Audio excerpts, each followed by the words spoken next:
इस कार्यक्रम के पुण्यार्चक हैं स्वर्गीय श्रीमान सेठ माणिकलाल उगरचंद शाह एवं स्वर्गीय श्रीमती विमल श्री माणिकलाल शाह की पुण्य स्मृति में पुत्र पुत्रवधू पौत्र पौत्री बेटी दामाद एवं समस्त शाह परिवार। ओम नमः सिद्धेभ्यो।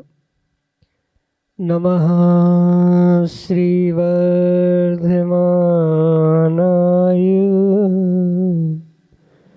निर्धूत कलिलात्मनि सालोकानां त्रिलोकानां यद् विद्यादर्पणायति यद् विद्यादर्पणायति।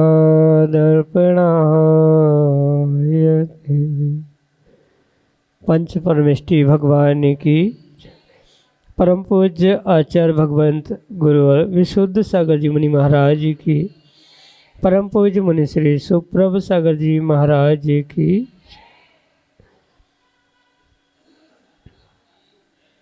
समीचीन विकल्पों का सम्यक समाधान। सम्यक ज्ञान की वह अलौकिक विधा जो कि हमें एक अनुकंपा के रूप में परम पूज्य आचार्य भगवंत गुरुवर विशुद्ध सागर जी महाराज के मंगल सुभाषित से परम पूज्य मुनि श्री सुप्रभ सागर जी महाराज द्वारा प्रदत्त की गई ऐसी अनूठी विधा जो निश्चित ही हमारे जीवन के अज्ञान रूपी अंधकार को दूर करके और सम्यक रूपी ज्योति को प्रज्वलित करने वाली है। और वही सम्यक ज्ञान की अलौकिक विधा निश्चित ही हमारे जीवन को आलोकित करके और एक कल्याण के मार्ग को प्राप्त कराने वाले हैं। ऐसे आत्म कल्याण की वह अनूठी विधा समीचीन विकल्पों का सम्यक समाधान जो कि हम सभी प्रतिदिन परम पूज्य मुनिश्री के मुखारविंद से आगम के परिप्रेक्ष्य में प्राप्त कर रहे हैं। प्रारंभ करते हैं आज का सम्यक समाधान। और आज के पहले विकल्प के लिए आष्टा मध्य प्रदेश से डॉक्टर मगन जैन, श्रीमती चंदा जैन परम पूज्य मुनिश्री के श्री चरणों में कोटि कोटि नमोस्तु निवेदित करते हुए अपना समीचीन विकल्प रख रहे हैं कि महाराज जी सम्यक दर्शन का निर्दोष लक्षण क्या है। हमारे समीचीन विकल्प का सम्यक समाधान करने की अनुकंपा करें। नमोस्तु महाराज जी, नमोस्तु। ओम नमः सिद्धम। परम पूज्य आचार्य भगवान गुरुवर विशुद्ध सागर जी महाराज जी की परम पूज्य मुनि श्री सुप्रभ सागर जी महाराज जी की श्रद्धानां परमार्थानां माप्तागम तपोव्रतां त्रिमूढ़ पौढ़मष्टांगम सम्यक दर्शनमस्मै। इस प्रकार का श्लोक देते हुए आचार्य भगवंत समंतभद्र स्वामी अपने रत्नकर्ण श्रावकाचार में निर्दोष सम्यक दर्शन का स्वरूप बतलाते।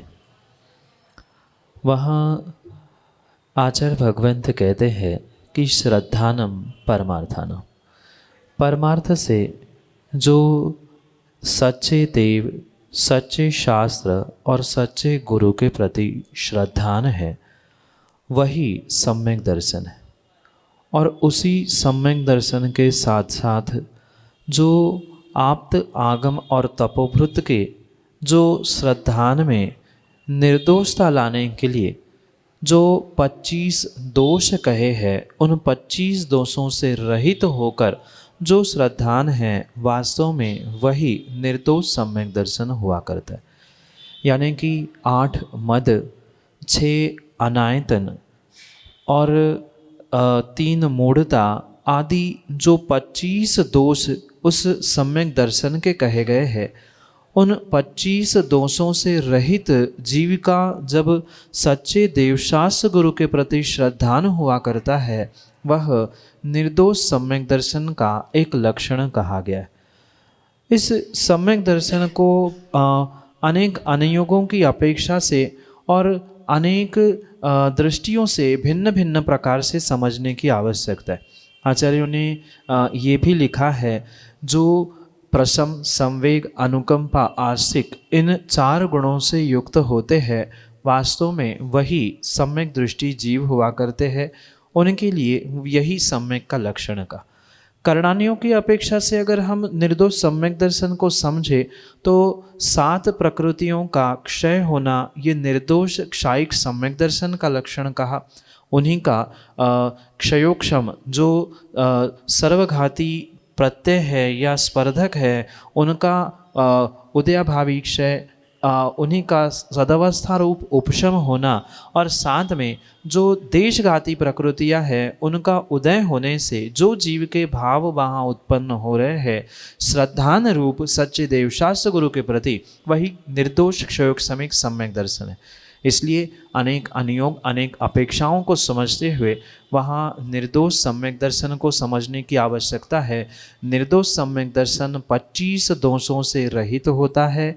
8 मद, 8 दोष, 6 आयतन, 3 मूढ़ता आदि से रहित जो सम्यक दर्शन या तत्वों पर श्रद्धान है उसे ही सामान्य परिभाषा में निर्दोष सम्यक दर्शन कहा जा सकता है। अन्यथा इसमें से कोई भी एक अंग कम है, यानी जो 8 निशंकित निकांक्षित आदि 8 अंग कहे हैं, उठ 8 अंगों में से कोई एक अंग नहीं है, 8 मदों में से कोई एक मद है, 3 मूढ़ता में से कोई एक मूढ़ता चल रही है, तो नियम से वह कहीं न कहीं दोषपूर्वक सम्यक दर्शन ही कहा जाता है।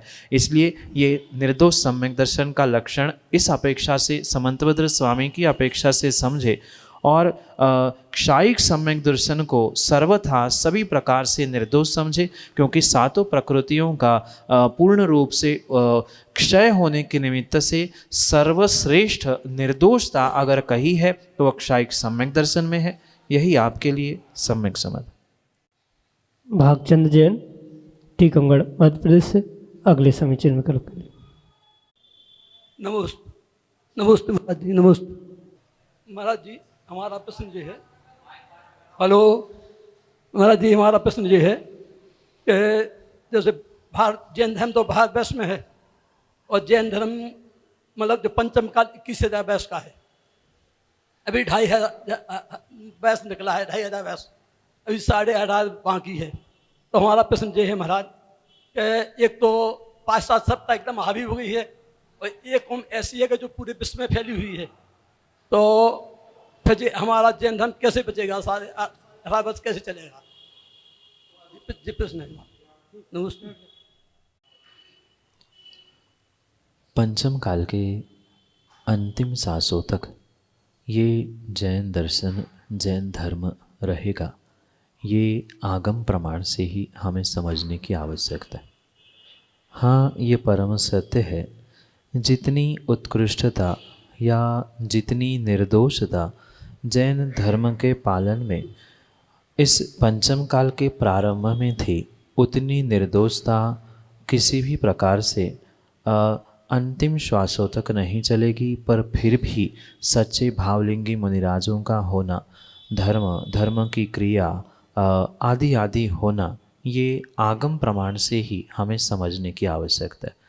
ये परम सत्य है कि वर्तमान में पाश्चात्य सभ्यता या बहुत सारी ऐसी चुनौतियाँ जैन धर्म अनुयायियों के सामने बिल्कुल देखने में आ रही है, पर इतनी चुनौतियाँ और इतनी विपरीतता होने पर भी आगम प्रमाण से भगवान के जो दिव्य ध्वनि में खिरा है उसे ही परम सत्य जानते हुए मानते हुए हमें स्वीकार करने की आवश्यकता है। कैसे होगा, क्या होगा, कितने अंशों में रहेगा, भले ही उसका विस्तार से वर्णन हमें प्राप्त नहीं है कि माना कि पंचम काल के प्रारंभ में 100% अगर सभी श्रावक थे तो अंतिम समय में 5%, 2% कितने कैसे रहेंगे, इसका कोई विशेष वर्णन नहीं मिलता। पर ये पक्का है, जब तक आपको इस पंचम काल में सिकी सिकाई रोटी मिल रही है, मतलब जब तक अग्नि का वास है, तब तक पूर्ण रूप से विश्वास करें कि यहाँ सच्चे भावलिंगी मुनिराज है, और जहाँ जब तक सच्चे भावलिंगी मुनिराजों का यहाँ इस धरा पर वास है, तब तक नियम से जैन धर्म जैन दर्शन यहाँ पर जीवंत और जयवंत रहेगा। इसमें विकल्प करने की आवश्यकता नहीं है। यही आपके लिए सम्यक समझ। श्रीमती सृष्टि जैन, टीकमगढ़, मध्य प्रदेश से अगले समीचीन विकल्प के लिए। नमस्ते महाराज श्री। महाराज जी, मैं सुबह की सामायिक करना चाहती हूँ, लेकिन और कई बार नियम भी ले चुकी हूँ कि सुबह से सामायिक करूँगी, लेकिन दृढ़ता नहीं आ पाती है महाराज श्री। नींद आती है सुबह से, तो ध्यान सामायिक के लिए फिर कैसे, तो नींद का कुछ उपाय बताइए महाराज जी। सामायिक नमोस्तु महाराज। दिन भर की थकान से कहीं न कहीं प्रमाद आना, नींद आना, ये स्वाभाविक सी बात है। पर अगर साधना करनी है, कर्मों को जीतना है, तो कहीं न कहीं उस प्रमाद को, नींद को आपको बुद्धिपूर्वक जीतने की आवश्यकता है। अगर आप ये सोचे कि कोई मंत्र फेरने से या कोई जादू की छड़ी घुमाने से हमारी नींद भाग जाएगी, हम सामायिक करने लग जाएंगे, किसी के आशीर्वाद से हमारा काम बन जाएगा, तो ये कतई संभव नहीं है। बुद्धिपूर्वक आपको ही प्रयास करना होगा। आज तक शरीर को जैसा जैसा आपने ढाला है, बिल्कुल वैसी ही आदत शरीर को लगी है, और उसी कारण से वह प्रमादी बनते हुए बार बार सोना, सामायिक करने के लिए उठने की इच्छा होने पर भी उठ नहीं पाना, ये कहीं न कहीं शरीर को लगी हुई कई वर्षों की आदत है। उस आदत को आपको कहीं न कहीं खंडित करते हुए बदलने की आवश्यकता है, और बदलने का भी पुरुषार्थ आपको स्वयं को ही, स्वयं से ही करना होगा। ठीक है, पहले दिन से आप पूरे 48 मिनट की सामायिक नहीं कर पा रहे हैं, 1 घंटे की सामायिक नहीं कर पा रहे, माना कि आधा घंटा भी नहीं कर पा रहे हैं, पर क्रम क्रम से ये अभ्यास करें कि आज 10 मिनट बैठे, कल 15 मिनट बैठे, फिर 20 मिनट बैठे, फिर आधा घंटा बैठे। ऐसे क्रम क्रम से अगर हम उसको बढ़ाने का प्रयास करते रहेंगे, तो नियम से वह आपकी सामायिक, आपका नियम अवश्य ही पूर्ण हो सकता है। अगर आप सोचो कि पहले ही दिन हम 2 घंटे की सामायिक करें, तो वो संभव नहीं हो सकता। कुछ समय समय देते हुए क्रम क्रम से उसे बढ़ाने का प्रयास किया जाएगा, तो नियम से वह आपका अभ्यास भी पूर्ण हो सकता है। पर पहला निर्णय आपको अपने भीतर से ये करना होगा कि चाहे जो कुछ हो जाए, मुझे आज सामायिक करनी ही करनी है। भले ही कितनी नींद क्यों ना आ जाए, पर आपको उस नींद से, अपने प्रमाद से निकलने के लिए बुद्धिपूर्वक पलंग को या बेड को छोड़ना होगा। आप ये सोचे कि वही बैठे बैठे सामायिक हो जाएगी, एक आध माला फेर लेंगे, तो कभी नहीं होगा। उठकर तुरंत ही हाथ मुंह धो के निर्णय कर ले कि नहीं, मुझे ये करना है, क्यों करना है, इससे क्या फ़ायदे हैं आदि सोचते हुए आप काम करो, तो नियम से काम होगा। जैसे कहीं यात्रा आदि में जाते समय आप सोच के सोते हैं कि मुझे इतने बजे उठना है, तो बिना अलार्म के भी नींद खुलती है। ऐसे ही अगर हम अपने सुप्त दिमाग को, मन को ये संकेत देकर सोए कि मुझे इतने बजे उठना ही है, ये मेरा नियम है, हमें करना ही है, तो अवश्य ही उस समय नींद खुलेगी खुलेगी। भले ही आप बेड से उठ पाए नहीं उठ पाए, पर नींद खुलेगी। और जब नींद खुलेगी, तुरंत उठकर हाथ मुंह धोकर अगर आप बैठने का अभ्यास करते रहेंगे, तो आज नहीं तो कल कहीं न कहीं वह सामायिक आपकी पूर्ण होगी। यही आपके लिए सम्यक समाधान। श्रीमती सुनीता जैन, गंजवासदा, मध्य प्रदेश से अगले समीचीन कर। हे महाराज जी, नमोस्तु नमोस्तु नमोस्तु। महाराज जी, मैं गंज वासौदा से आई हूँ। मैं रिटायर्ड टीचर हूँ। आपके 2 दिन के करुणामयी प्रवचन को सुनकर मैं बहुत प्रभावित हुई हूँ। महाराज जी, मेरा प्रश्न है, घर में परिवार के बीच अनुकूल प्रतिकूल परिस्थितियों के बीच में कैसे सामंजस्य बनाएं एवं परिणामों की विशुद्धि को कैसे बनाए रखें, ताकि आगे का जीवन धर्म एवं शांतिमय व्यतीत हो सके और अंतिम समय गुरु के सानिध्य में समाधि मरण करके संलेखना पूर्वक मरण हो सके, और आगे के जीवन को किस प्रकार व्यतीत करूं। कृपया आशीर्वाद एवं मार्गदर्शन एवं सम्यक समाधान करने की कृपा करें। नमोस्तु महाराज। संसारी जीवों के लिए और विशेष करके गृहस्थ और श्रावक श्राविकाओं के लिए अनुकूल प्रतिकूल परिस्थितियाँ कर्मों के निमित्त से आना, ये बहुत स्वाभाविक सी बात है। पर उन अनुकूल प्रतिकूल परिस्थितियों में हर्ष या उदासीनता, दुखी होना, ये कहीं न कहीं आने वाले समय के लिए पुनः कर्मों का आश्रय बंध करने के लिए निमित्त हो सकते। ऐसे विषम परिस्थितियों में भी कहीं न कहीं अपने मन को, अपने परिणामों को संभालना ये श्रेष्ठतम कार्य हुआ करता है श्रावकों की अपेक्षा से। क्योंकि अभी घर का त्याग नहीं है, गृहस्थी है, परिवार है, सबके साथ रहना है, तो कहीं न कहीं बहुत सारी उलझनें, बहुत सारे विकल्प अवश्य ही बनते रहते। ऐसी स्थिति में ये निर्णय करने की आवश्यकता है कि इन परिस्थितियों के साथ साथ सुलझते सुलझते या उलझते उलझते कई भव बीत गए हैं। अब मेरा उद्देश्य क्या है? कई जीवन के क्षण, कई जीवन के वर्ष इन सभी परिस्थितियों को ही संभालते में, ठीक करने में बिताया है। पर अब परिस्थिति की जगह आप अपने मनस्थिति को ठीक करने का प्रयास करोगे तो नियम से ये उलझन, ये परिणामों की अशुद्धि अवश्य ही दूर हो सकती। परिणामों की विशुद्धि, भावों की विशुद्धि कहीं बाहर से आने वाली नहीं है। उसे बुद्धिपूर्वक आपको ही सोचकर निर्णय करना होगा कि आज तक जो हमने गलतियां की, पाप की, अब उसको विराम लेते हुए हमें अपने स्वयं का विवेक जागृत करने की आवश्यकता है कि आज तक जितना पाप किया, आज तक जितनी गलतियां की, वह सब गलतियां, सब पाप छोड़ते हुए हमें आगे बढ़ना है, ये निर्णय करना। भले ही तत्क्षण तत्काल हम कोई छोड़ पाए नहीं छोड़ पाए, पर छोड़ने के भाव, गलती के एहसास के भाव भी अगर बनते रहेंगे, आते रहेंगे, तो कुछ अंशों में आप अवश्य ही परिणामों में विशुद्धि को प्राप्त कर सकते। और जैसे जैसे परिणामों की विशुद्धि बढ़ती जाएगी, वैसे वैसे ही आगे का आपका जो मार्ग है, समाधि संलेखना के बारे में जो विचार है, जो आपकी भावनाएं हैं, वह भी क्रम क्रम से प्रशस्त होती रहेगी। क्योंकि बिना विशुद्ध परिणामों के कभी भी समाधि संलेखना की भावना हो ही नहीं सकती। समाधि संलेखना की भावना को प्राप्त करने के लिए जीवन भर जो आप ये विशुद्ध परिणामों की या राग द्वेष से परे होने की जो साधना या पुरुषार्थ कर रहे हैं, उसके निमित्त से ही अंतिम श्वासों में, अंतिम समय में कहीं ना कहीं समाधि संलेखना होने की संभावना हो सकती।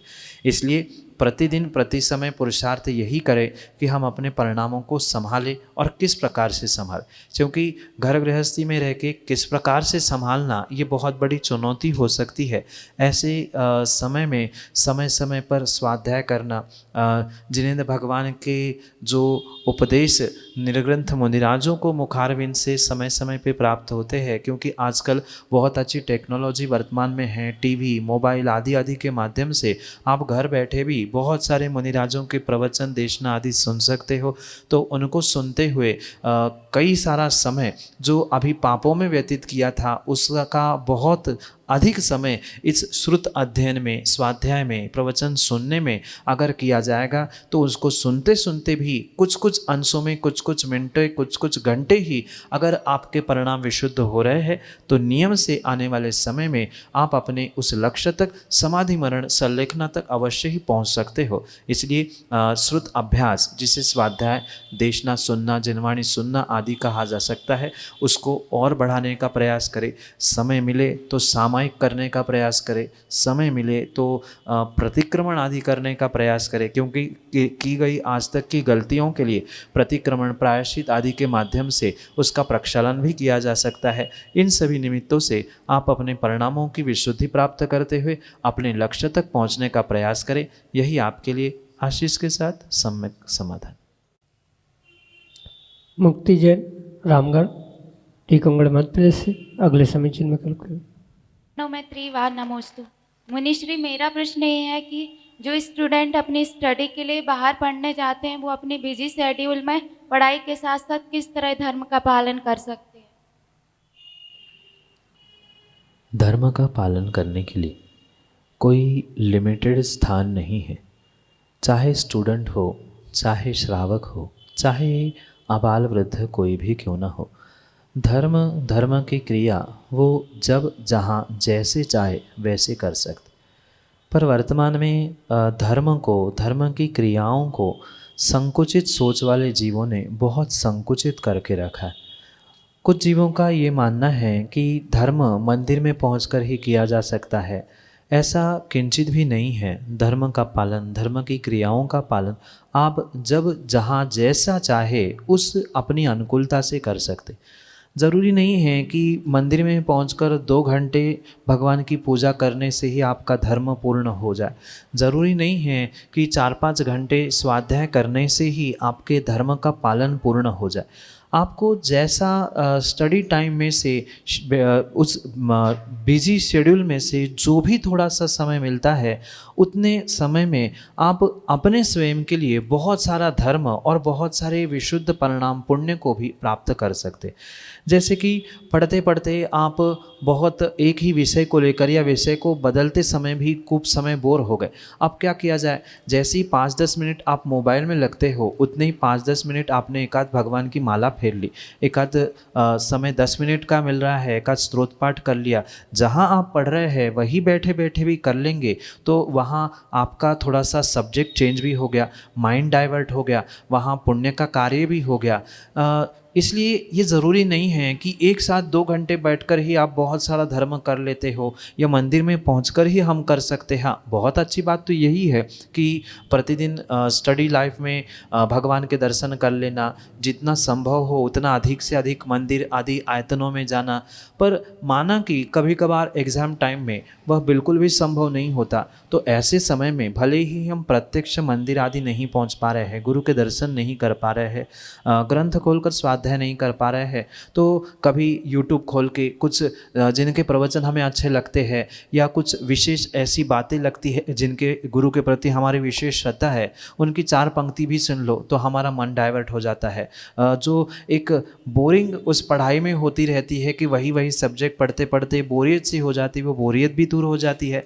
गुरु की देशना सुनी, गुरु की आवाज़ सुनी, गुरु की फ़ोटो देखी, उससे जो हमारी भावों की विशुद्धि हुई, उससे हमारा लक फैक्टर भी बढ़ा, पुण्य भी बढ़ा है। इस अनेक प्रकार से हम धर्म का प्रतिपालन स्टूडेंट लाइफ में भी कर सकते हैं। बंधन नहीं है कि आप कैसा कितना कर रहे हो, ये अवश्य है जितना शुद्ध क्षेत्र, शुद्ध द्रव्य, शुद्ध भावों से करेंगे विशेष फल उतना मिलेगा। पर माना कि उतनी शुद्धि का पालन हम नहीं कर पा रहे तो क्या धर्म नहीं कर सकते? धर्म तो करना ही होगा। जहाँ जैसा मिले अपनी अनुकूलता से, अपने विवेक के साथ उस कार्य को करने की आवश्यकता है। इसलिए परिस्थिति को देखते हुए स्टूडेंट लाइफ में जितना अल्प समय भी मिले, 1 मिनट भी मिले, तो हम 9 बार नमोकार पढ़ सकते हैं। पूरा भक्तांबर नहीं पढ़ पा रहे हैं, जितने श्लोक याद है उनको ही हम पढ़ सकते हैं। ऐसे अनेक कार्यों से हम अपने उस स्टूडेंट लाइफ में भी इस धर्म को और धर्म की क्रियाओं का प्रतिपालन करते हुए अपने जीवन में लक फैक्टर, पुण्य आदि को भी बढ़ाने का पुरुषार्थ कर सकते हैं। यही आपके लिए सम्यक समाधान। श्रीमती सारिका जैन, दरबारी, टीकमगढ़, मध्य प्रदेश से अगले समीचीन विकल्प। के चरणों में त्रैवार सहस्कोटि नमोस्तु नमोस्तु नमोस्तु महाराज जी, नमोस्तु। महाराज जी, मेरा प्रश्न है कि हमें जिन प्रतिमाओं के दर्शन होते हैं, चाहे आँख बंद करूं या खोलूं, स्वप्न में हो या बैठे हों, कुछ भी हो, तो जिन प्रतिमाओं के दर्शन होते हैं, कभी कभी तो इतनी बड़ी प्रतिमाओं के दर्शन होते हैं जिनको मैंने कभी देखा भी नहीं है। और महाराज जी, कभी ऐसा होता है कि ऐसे क्षण में दर्शन होते हैं जहां हमें अशुद्धि के भाव, अशुद्धि हो या कुछ भी इस समय होते हैं, तो महाराज जी इसमें क्या पाप है? और पाप है तो क्या पाप है, इसमें पाप है या पुण्य है? तो कृपया आप हमारे इस प्रश्न का समाधान करें। नमोस्तु महाराज। जिन्हें भगवान के प्रतिमा का दर्शन हो जाना, ये वास्तव में बहुत सातिशय पुण्य का ही उदय मानने की आवश्यकता। कहीं न कहीं आने वाले निकट भव्य समय में कुछ ऐसा उत्कृष्ट कार्य आपके जीवन में प्रकट होने वाला है, चाहे तीर्थ वंदना हो या अन्य भी कोई ऐसा कार्य हो रहा हो, जिसका एक ये सूचक है कि पल पल प्रत्यक्ष परोक्ष रूप में, स्वप्न आदि में आपको जिनेंद्र भगवान की प्रतिमा आदि दिख रही। पर वहाँ ये अवश्य समझें कि ये अगर सामान्य कालों में आपको स्वप्न आदि में आ रहे हैं या आंखों के सामने झलक रहे हैं, तो उसका विशेष पुण्य रूप फल मिलता है। पर माना कि कुछ अशुद्धि के दिनों में जिस समय भगवान के दर्शन नहीं करने हैं, सूतक पातक आदि के दिनों में या अन्य भी कुछ ऐसे समय में ये दर्शन हो रहे हैं, स्वप्न में तीर्थ यात्रा या भगवान की पूजा अन्य अन्य जो भी कार्य दिख रहे हैं, वहाँ कहीं न कहीं वह भी नियम से पाप का ही फल देने वाला हो सकता है। क्योंकि जब पूर्ण रूप से मन वचन काय कृतकार्यता अनुमोदना आदि आदि के निमित्त से इन दिनों में भगवान के दर्शन पूजा पाठ तीर्थवंदना आदि का जब निषेध किया है, तो इस समय पर ऐसे स्वप्न आना वास्तव में उचित नहीं है। पर ये भी नहीं कहा जा सकता कि उसके कारण से आपने बहुत बड़ा अपराध कर लिया है, क्योंकि स्वप्न आदि में किसी का बस नहीं चलता है। माना कि इतना हमारा सुप्त मन भगवान के दर्शन की प्रतिमा या भगवान के प्रतिमा के दर्शन के प्रति लगाव रख रहा है कि आंख बंद करते करते भगवान की प्रतिमा दिख रही है तो क्या आंखें फोड़ ले। तो ये अवश्य समझे, भले ही सातिशय पुण्य शुद्ध दिनों में ही मिलता है, वह कुछ अंशों में पाप भी लगेगा, पर ऐसे समय में ये ध्यान रखें, अगर इन दिनों में ऐसा कुछ स्वप्न देखा है, बार बार यही विचार आ रहा है, तो उसके लिए निर्ग्रंथ गुरु आचार्य भगवंतों के चरणों में पहुंचकर प्रायश्चित लेकर उस दोषों का प्रक्षालन करने का प्रयास करें।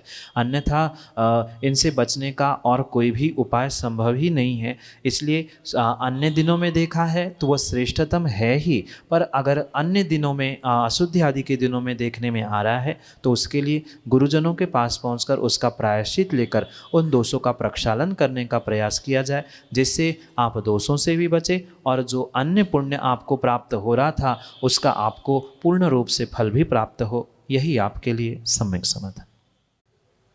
चैतन्य बंधुओं, हम सभी लाभ ले रहे थे लोकप्रिय कार्यक्रम सम्यक समाधान का।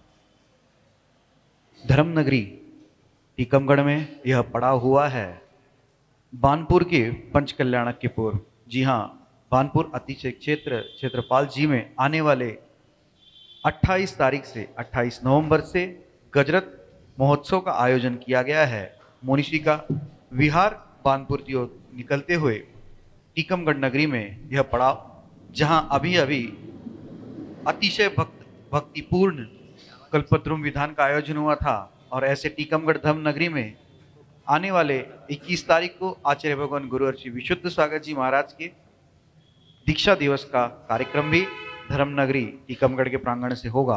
आप सभी लोग चैनल के माध्यम से इस कार्यक्रम का लाभ ले सकते हैं। सम्यक समाधान कार्यक्रम है, प्रतिदिन शाम को 4 बजे आदिनाथ टीवी चैनल के माध्यम से प्रसारित होता है। नया TV channel Adinath TV channel, उसके माध्यम से ठीक 4 बजे एक कार्यक्रम का प्रसारण होता है। यूट्यूब चैनल सुप्रभुवाच, इस यूट्यूब चैनल के माध्यम से भी इस सम्यक समाधान का प्रसारण होता है। प्रतिदिन शाम को 5:13 पे सम्यक समाधान कार्यक्रम यूट्यूब के माध्यम से प्रसारित होता है। यूट्यूब चैनल का नाम मुनिषी सुप्रभ सागर जी का नाम सुप्रभ, वाणी का पर्यायवाची नाम उवाच, सुप्रभ उवाच यह चैनल का नाम है। आप चैनल सब्सक्राइब करें ताकि आप और नोटिफिकेशन को क्लिक करें ताकि हर एक चीज़, हर एक प्रवचन जो मुनिषी के अपलोड होते हैं उसका नोटिफिकेशन आपको प्राप्त होता रहे और आप मुनिषी के बारे में अधिक जानकारी भी उसके माध्यम से प्राप्त करते रहें। मुनिषी के चरणों में कोटिशा नमोस्तु करते हुए आज के इस कार्यक्रम को सम्यक समाधान को यहीं पे विराम देते हैं। नमोस्तु नमोस्तु नमोस्तु। इस कार्यक्रम के पुण्यार्जक थे स्वर्गीय श्रीमान सेठ माणिकलाल उगरचंद शाह एवं स्वर्गीय श्रीमती विमल श्री माणिकलाल शाह की पुण्य स्मृति में पुत्र पुत्रवधू, पौत्र पौत्री, बेटी दामाद एवं समस्त शाह परिवार।